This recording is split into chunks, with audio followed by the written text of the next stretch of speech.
It's good to be together this morning, even if it still looks a little bit different.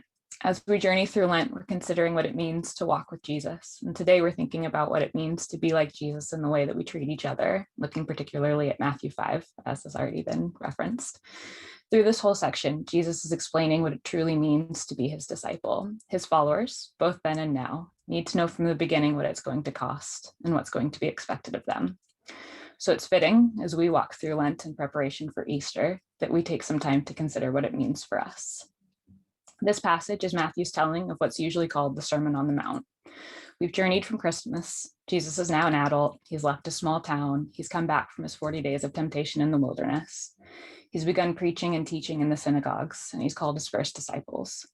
He's healed sick people, and news about him is starting to spread. People have started to take notice, and they've traveled to see him in person. This isn't his first public appearance, but it's the first time that Matthew places him in front of a large crowd and tells us what he has to say. So we can imagine the buzz on the hillside. Some people will have journeyed specifically to see him. Others will have been swept along with the crowd as they gathered, keen to see what the buzz is about. There would have been sick people coming with the hope of healing, skeptical people curious to hear what this Jesus guy has to say for himself. Hopeful people, those with a keen eye on the Torah, will have been putting the pieces together. Could this be the Messiah?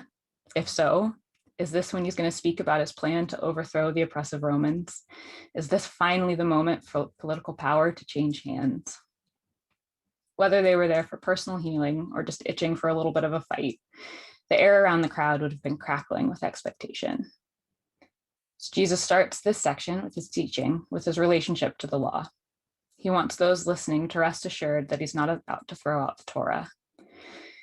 In fact, he tells people to be as righteous as the Pharisees, or else. We can imagine those religious elite listening, and their ears perking up, maybe elbowing each other, nodding along. Yes, Jesus guy is all right.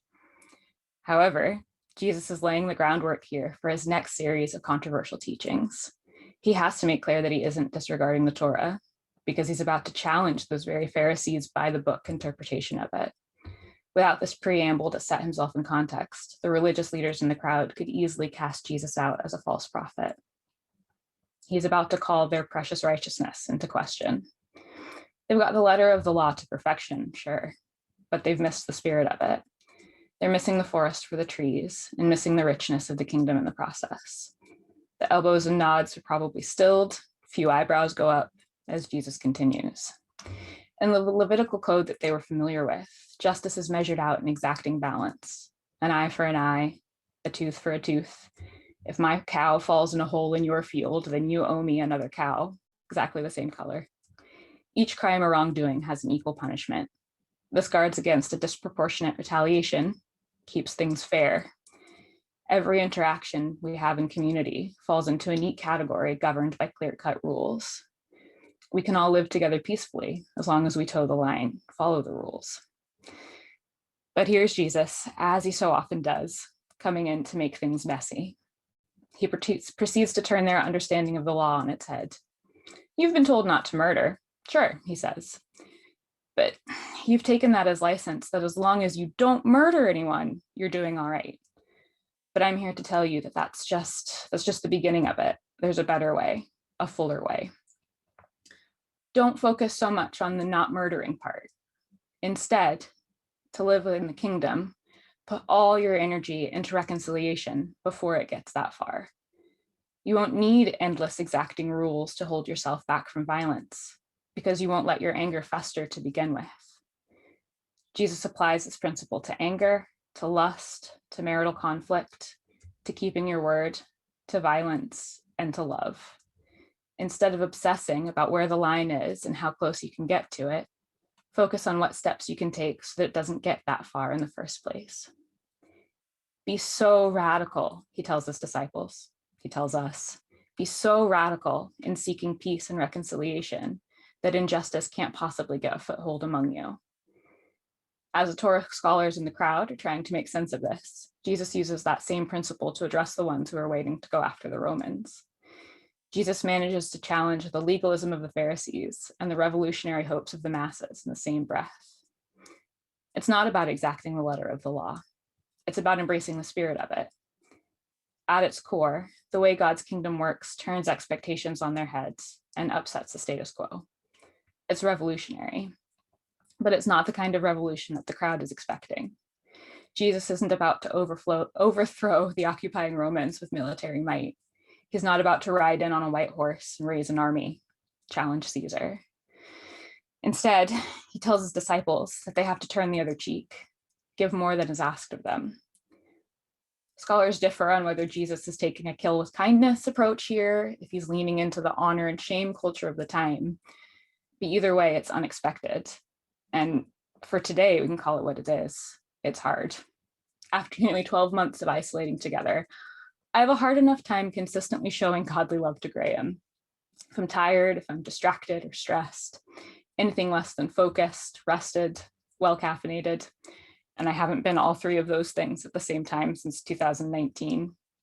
If I'm not my best self, it is so easy for my default reactions to be selfish and so short-sighted. And that's with the love of my life, who is very similar to me, who I've promised vows to in front of God and our family, and who almost always does all of the washing up. And yet here's Jesus telling me that I've missed the point, that there's more to love. It's all well and good, he says, to love those who love you, who live like you do. But to truly love as God loves, Jesus says, you have to love those who are difficult to love, those who wrong you, your very enemies. If God's power in our lives is transformational, our relationships have to be transformed. It's like Lindsay said with shaking the jar. We have to look different. Being a disciple of Jesus means meeting up with people you would rather not come in contact with, people you might even consider your enemy, but you're to love your enemies. You'll come across those outside of your immediate circle, people you might hope aren't included in the radical ethics of Jesus. You might meet other people for whom you'd rather the kingdom of heaven doesn't apply. To many in his original audience, and maybe to us, Jesus's words are offensive. You've heard it said, you shall love your neighbor and hate your enemy. But I say to you, love your enemies and pray for those who persecute you, so that you may be children of your Father in heaven. For he makes his sun rise on the evil and on the good. He sends rain on the righteous and on the unrighteous. For if you only love those who love you, what reward do you have? If you only love those who love you, what reward do you have indeed? How is that a mark of discipleship?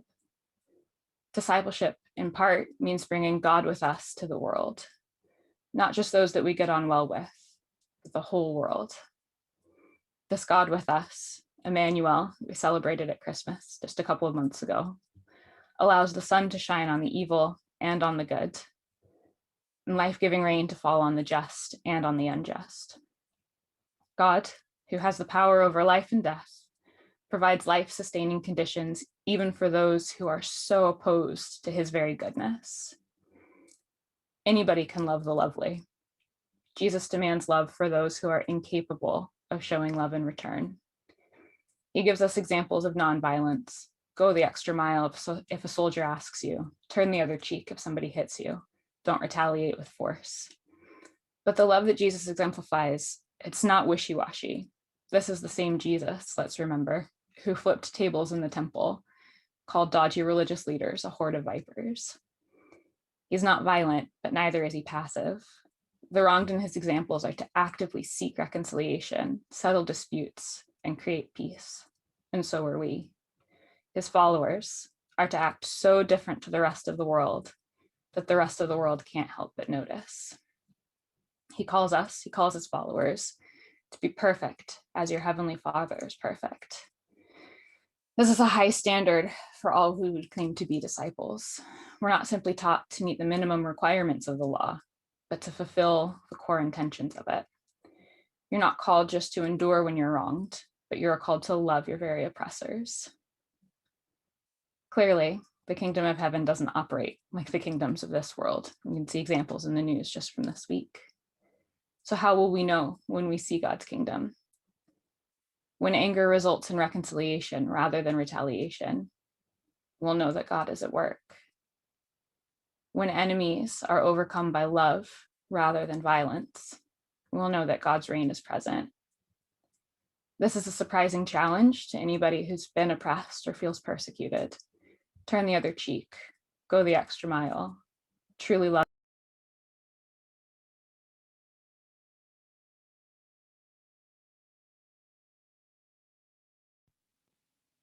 Charlie, it's muted you.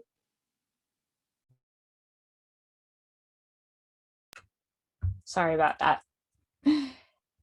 Jesus reframes the Pharisees' legalistic line keeping, but he also encourages his followers not to toe the line of decency, but to stay so far inside it that our loving ways look ridiculous to outsiders.